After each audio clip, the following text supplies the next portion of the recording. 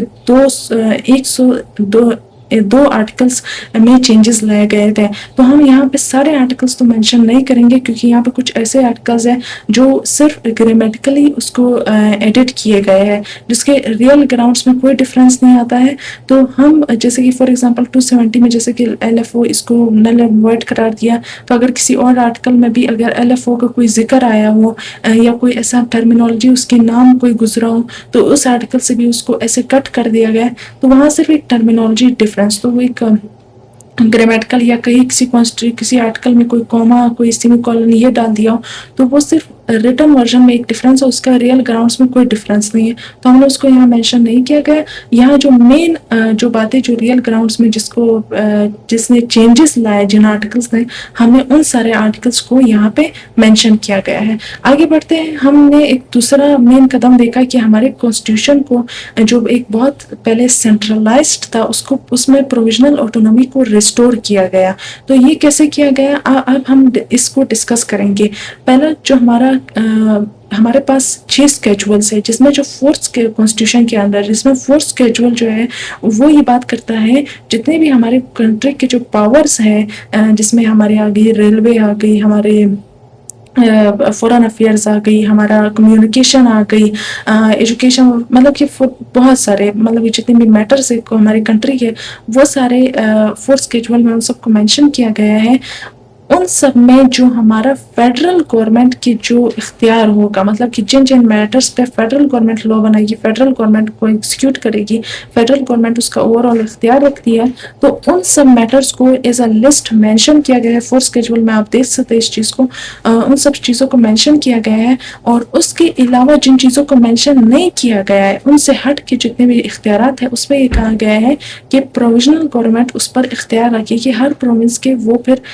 In matters پہ ہر province خود اپنا اختیار رکھے گا, خود لاس اور خود اس کو ایگزیکیوٹ کرے گا. تو اسی طریقے سے جو ہمارا 18th امینڈمنٹ کے سے پہلے ایک تھا کہ فیڈرل گورنمنٹ کے میٹرز کے علاوہ ایک کنکرنٹ لسٹ بھی ہوا کرتی تھی. کنکرنٹ لسٹ کا مطلب یہ ہوتا تھا کہ اس لسٹ میں وہ سب چیزیں مینشن کی گئی تھی جس میں پروونس اور فیڈرل دونوں مل کر لاز بنا سکتی ہے, دونوں مل کر ان کو چلا سکتی ہے, رن کر سکتی ہے. تو یہ اس نے جو تھی جو پروویژنل گورنمنٹ اور اس کی آٹونومی کو بہت ویک کر دیا تھا, بہت بلر کر دیا تھا. تو اس میں پروونس نے کہا کہ ہمارے اختیار ہی کیا رہے ہیں, اس مطلب کہ ہر چیز میں تو فیڈرل کی انٹرونشن ہے. تو اس کنکرنٹ لسٹ کو مکمل طور پہ ریموو کر دیا گیا اور یہ چیز واضح کر دی گئی کہ پریزیڈنٹ کے جو جتنے اختیارات لکھے گئے ہیں وہ فیڈرل گورنمنٹ کے پاس ہوں گے, اور اس کے علاوہ جتنے اختیارات ہیں اس میں پروویژنل گورنمنٹ مکمل طور پہ بااختیار ہے ان کو رن کرنے کے لیے. اس کے علاوہ آرٹیکل 142 میں یہ کہا گیا کہ اس چیز کو واضح کیا گیا کہ فیڈرل گورنمنٹ کے جو لا ہوں گے وہ فیڈرل گورنمنٹ اس پہ پروویژنل کوئی انٹرونشن نہیں ہوگا, فیڈرل گورنمنٹ بالکل آزاد ہو کر اس پر وہ کام کرے گا. اور پروویژنل گورنمنٹ کے جو کام ہوگی, جو میٹرز ہوں گے, جو پروویژنل گورنمنٹ کو جس کو اختیار دیا گیا ہے تو اس پہ پھر فیڈرل کی انٹرونشن کوئی نہیں ہوگی. یہ آرٹیکل 142 میں اس بات کو واضح کر دیا گیا. اس کے بعد آرٹیکل 143 میں یہ بتایا گیا کہ ان کیس اگر فیڈرل گورنمنٹ اور پروویژنل گورنمنٹ کا دونوں ہی ایک لا بناتے ہیں, اور اس میں کیا ہوتا ہے کہ وہ لا ان کیس اگر وہ فیڈرل گورنمنٹ کی لا ہو اور وہ انکنسسٹنٹ ہو, مطلب کہ وہ دو لا آپس میں جو ہے نا کنٹراڈکٹ کر رہے ہو, ایک دوسرے کے اپوز جا رہے ہو اور ایک ہی میٹر پر, تو مطلب ایک میٹر پر تو نہیں, میٹر تو ڈفرینٹ ہی ہوتے ہیں لیکن لاس جو ہے نا وہ بائی چانس وہ سپوز اگر وہی دوسرے کے انکنسسٹنٹ جائے تو وہ لا پھر کس کے لا کو ریجیکٹ کیا جائے گا اور کس کے لا کو جو ہے نا اپروو کیا جائے گا. اس میں یہ بات کلیئرلی مینشن کی گئی کہ فیڈرل گورنمنٹ اس جگہ میں اس کے لا کو اپروو کر دیا جائے گا جو فیڈرل گورنمنٹ لا بنائے گی, اور پروویژنل گورنمنٹ کے لا کو کٹ کر دیا جائے گا. تو یہاں پہ یہ ایک ان کیس ایک بات مینشن کر دی گئی تھی آرٹیکل 143 میں. اس کے بعد آرٹیکل 144 کے مطابق اگر یہ بات مینشن کی گئی کہ اگر پروویژنل گورنمنٹ خود چاہے کہ ہمیں فیڈرل گورنمنٹ کی اپنی کسی مخصوص لا میں انٹرونشن چاہیے، دخل اندازی چاہیے کہ فیڈرل گورنمنٹ آئے اور ہمیں اس پہ سپروائز کرے، تو آرٹیکل 144 میں یہ بات مینشن کی گئی کہ پروویژنل گورنمنٹ کی یہ چیز کی اجازت دی جائے گی اور فیڈرل گورنمنٹ پھر پروویژنل گورنمنٹ کے اپنے ایسٹ کے ساتھ آ سکتی ہے اور اس میں مداخلت کر سکتی ہے۔ اور پھر اس کے بعد کاؤنسل آف کامن انٹرسٹ، جیسے کہ یہ ایک کاؤنسل بنایا گیا تھا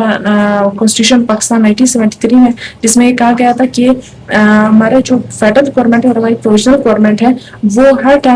کچھ ٹائم کے گیپ سے ایک کاؤنسل میں بیٹھے گی، ہماری فیڈرل پروویژنل گورنمنٹ، اور ایک اس میں جو ہے نا جتنے بھی میٹرز ہوں گے پروویژنل گورنمنٹ کے اور جس پہ فیڈرل گورنمنٹ کی انٹرونشن یا کسی وجہ سے مطلب کہ ایک مسئلے پیدا ہوئے ہیں، تو اس پر جو ہے نا پھر بات کی جائے گی، دونوں مل کر بات کریں گے اور ان مسئلوں کو سلجھائیں گے، اور اس باتوں کے جو ان رزلٹ میں جو رپورٹ بنے گی اس رپورٹ کو پھر پارلیمنٹ میں سرو کریں گے، پارلیمنٹ میں جمع کروائیں گے اسے۔ تو اس میں اس کاؤنسل آف کامن انٹرسٹ کو مزید مضبوط کرنے کے لیے، کیونکہ یہ تھا ہی پروونس اور فیڈرل ان دونوں کے درمیان ایک کوپریشن کے لیے، تو اس کو مزید مضبوط کرنے کے لیے آرٹیکل 143 میں یہ چیز ایڈ کی گئی کہ ہر 90 دن بعد اس میں ایک میٹنگ تو ضرور منعقد کی جائے گی، اور سال میں 3 میٹنگز تو ضرور ہی منعقد ہوگی۔ تو اس بات کو کلیریفائی کر دیا گیا تھا۔ اور اس کے علاوہ آرٹیکل 157 میں یہ بات کہی گئی کہ ہائیڈرو الیکٹرک پاور کسی بھی پروونس کے اندر اگر فیڈرل ہائیڈرو الیکٹرک پاور کا کوئی اسٹیشن بنائے گا تو وہ پروونس کی اجازت سے بنائے گا، اگر پروونس کو اس کو اجازت نہ دے تو وہ نہیں بنا سکتا ہے، یہ چیز مینشن کر دی گئی تھی۔ اس کے علاوہ NFC award, national finance commission, ہر 5 سال بعد ہم دیکھتے ہیں کہ ایک میٹنگ ہوتی ہے فیڈرل پروویژنل کے درمیان، اس کمیشن کے اندر NFC جس کو نیشنل فائنانس کمیشن کہتے ہیں، اس میں اس میٹنگ کا پرپس یہ ہوتا ہے، اس میں یہ ہوتا ہے کہ ہمارے جو آنے والے 5 سال ہیں اس میں جو ہمارا مکمل ملک کا جو پیسہ ہے، مکمل سارا پیسہ ہے، اس کو پروونس اور فیڈرل کے درمیان کیسے ڈسٹریبیوٹ کیا جائے گا۔ تو یہ پلان ان دونوں کے آپس میں کوپریشن کے تحت میٹنگ ہوتی ہے، اس میں اس چیز کو بتایا جاتا ہے۔ تو آرٹیکل 160 میں یہ چیز یہ بتا دی گئی تھی کہ پروونسز کا جو شیئر ہوگا، جو اس کمیشن میں جو یہ بات ہوگی کہ کتنا دیا جائے گا پروونسز کو، تو ایک چیز کلیئر کر دی گئی تھی کہ وہ جو ہے نا جو پہلے جو کمیشن ہوا ہوگا NFC، پہلے جو ایوارڈ ہوا ہوگا پہلے 5 سال پہلے جو ہوا ہوگا، تو اس سے کم نہیں ہوں گے وہ پیسے، مطلب کہ جتنا بھی بجٹ یہاں پہ بتایا جائے گا وہ پہلے والے NFC ایوارڈ سے کم نہیں ہوگا، اتنا ہی ہوگا یا اس سے زیادہ ہوگا۔ اس چیز کو پروویژنل ان کے بجٹس کو ان کو جو ہے نا رائٹس دینے کے لیے یہ بات کلیئر کر دی گئی تھی، یہ بتا دیا گیا تھا کہ 57% پروونسز کا ہوگا، اٹ مینس کہ پروونسز 57% سے کم ان کو نہیں دیا جائے گا، جو اوور آل 100% ہوگا تو 100% میں 57% پروونسز رکھ گئی، 57.5%۔ تو یہاں پہ یہ چیز طے کر دی گئی تھی۔ اس کے علاوہ جس کے ابھی ریسنٹ 7th NFC ایوارڈ ہوا تھا، تو اس میں بھی اس چیز کو مد نظر رکھا گیا تھا۔ اس کے علاوہ آرٹیکل 161 میں یہ بات کہی گئی کہ profit to the province for its natural gas and hydroelectric power, مطلب ایک پروونس کا جو اس کے اندر کی جو معدنیات ہوگی، جیسے کہ مینشن یہ کیا گیا کہ نیچرل گیس اور ہائیڈرو الیکٹرک پاور اگر اس پروونس سے نکلے گی تو وہ اس پروونس کو ہی اختیار ہوگا، اس کے آنے اس معدنیات سے جتنا پروفٹ ہوگا اس کا مکمل پروفٹ جو ہے نا پروونس کے پاس جائے گا، فیڈرل کے پاس ایک پیسہ بھی نہیں جائے گا، سارا پروونس اس کا پیسہ لے گی۔ تو یہاں پہ جیسے کہ اب بلوچستان سے اگر گیس نکلے تو اس کے فیڈرل گورنمنٹ آ سکتی ہے، اس پہ کام کر سکتی ہے، لیکن لاسٹ میں فیڈرل گورنمنٹ ہی اس کو کیا کرے گی، سارا جتنا پروفٹ ہوگا اس سے جتنا بھی ایکسپینسز ہوں گے سائڈ بائی سائڈ اس کو نکال کے پروونسز کو سارا نیٹ پروفٹ دے گی۔ اسی طریقے سے ہم اس کو کہتے ہیں رویلٹی کہتے ہیں، کہ کوئی آپ کی زمین پہ آئی کام کرے اور پھر آپ کو اس کا پیسے دے دے، کیوں؟ زمین تو آپ کی تھی، تو معدنیات آپ کی زمین سے نکلے تو اس کو ہم